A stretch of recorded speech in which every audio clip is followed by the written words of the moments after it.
A new initiative on the ballot in November would increase the amount of money from the Land Grant Permanent Fund that goes to education. Welcome back to our Line Opinion panel.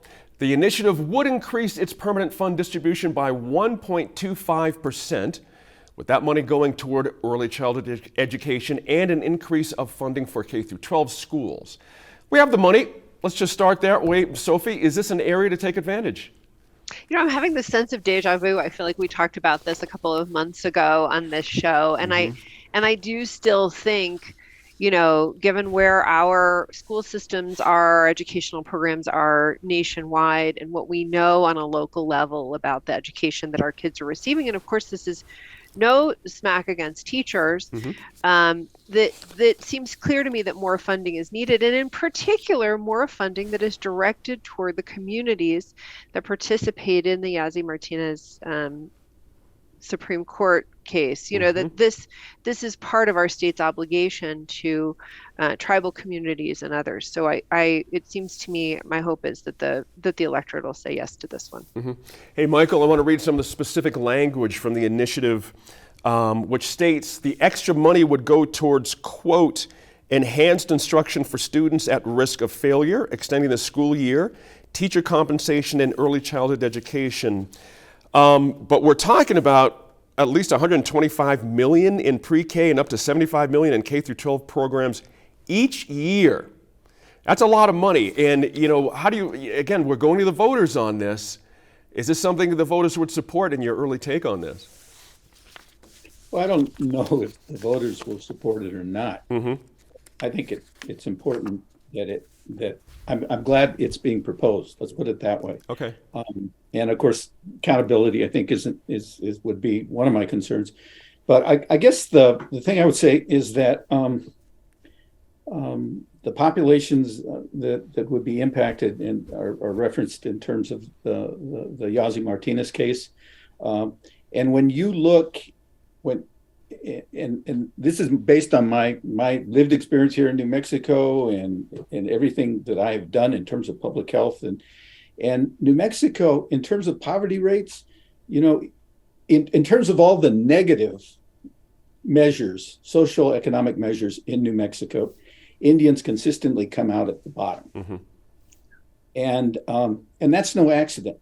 I mean, it's not because we're inferior genetically. It's not because we're lazy. It's not because we're not committed. Because you see those of us who've been provided the opportunity and seize the opportunity can compete. And racism still is a very real thing here in New Mexico as well as the rest of the nation. I won't go into that, but so. If you really, and the fact of the matter, New Mexico's, I will say this, New Mexico's economy historically has been predicated on Indians and native art, culture, archaeology, That's right. history, and so much of and people don't realize that. They don't see that because they're not connected to it and they don't know the history of this, of New Mexico. But if they did, I think many people would have more of a sense of appreciation of that, of what Native people have contributed in terms of land, art, culture, archaeology, history. The base for New Mexico, significant part of the base of New Mexico, which also is related to the economy, has to do with Native people. Have Native people benefited? It's hard to see it from my lens, from my view. Yep. And unless we begin to invest in Native children and in Native programming, nothing's going to change. Well, let me ask you this. That's an excellent point so I can get to this question. The All Pueblo Council of Governors, as you know, supports the plan. And the group says it has a specific strategy for the money if it's approved. And it would be potentially a much more efficient way, what Sophie mentioned, to address the Yazzie Martinez lawsuit, because the group says its goal is to direct funds to tribal education departments they say can reform local schools efficiently. That sounds pretty good, actually. I'm interested in your thoughts on that. It can happen. I was part of, for my own tribe, help create the Kiowa Pueblo Health Center for Santo Domingo Pueblo a number of years ago. Mm-hmm. We were getting federal funding from services through IHS. We went 638 and took over the facility, expanded on the facility, expanded revenue, expanded services, and totally changed the nature and quality of services that were available to Kihua Pueblo as well as surrounding pueblos, because it's a major health center located on the reservation. Mm-hmm. And when you see what IHS was providing and what's not being provided now, it's altered and changed the quality and nature of healthcare being available to Kihua Pueblo as well as other pueblos. And other tribes have exercised that under Public Law 93-638, Indian self-determination. This seems to me to be sort of a version of that, Mm-hmm. so that the tribes now can do things in the way that they choose to, Mm-hmm. as opposed to having to go to the federal government, as opposed to having programs that go through the state. Much of the CDC funding, I don't know if it's still the case now, but in the past, much of the Native populations would be part of the population that that the state would go forward for federal fundings to CDC and other agencies. We would be counted, but when those funds came to the state, very little or nothing ever got to the tribes. That's a good point. Yep, exactly right there. Mm-hmm. Merritt, interesting. We've been waiting on action as we're talking about this on the Yazzie Martini lawsuit for years now. And now, if you think about it, a potential solution is in the hands of the voters. Is that the proper avenue for this, or should the legislature step up and take action on this?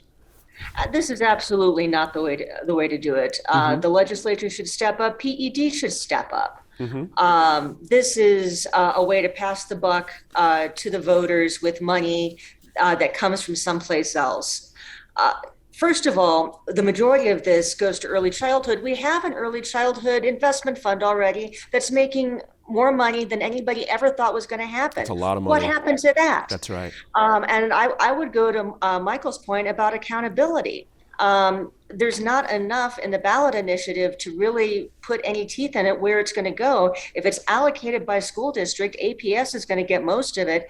APS has shown it can't deliver a budget that can pass board scrutiny, much less granularity public would accept in a voter initiative.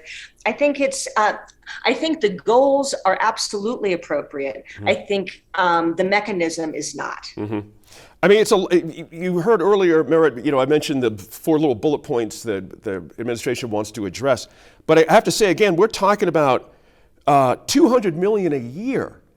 I mean, which is great. Don't get me wrong here. This is really quite wonderful. How does one spend that amount of money? That is a tremendous amount of monmoney. What happens to teachers? In an accountable way. And Mm-hmm. where has PED been this whole time? Where's the legislature been this whole time? I think this is passing the buck in a way without putting a lot of thought into it. Mm-hmm.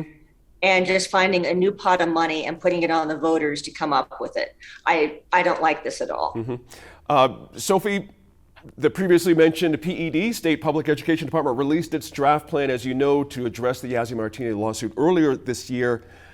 But public comments kind of slipped by. They ended June 17th. Does this ballot initiative change that plan at all in your view? I think it remains to be seen. I mean, Okay. There was some commentary at the time that maybe the PED plan didn't go far enough. Mm-hmm.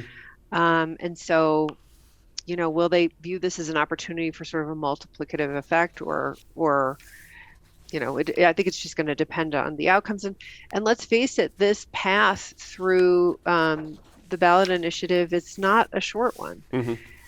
So, Mm-hmm.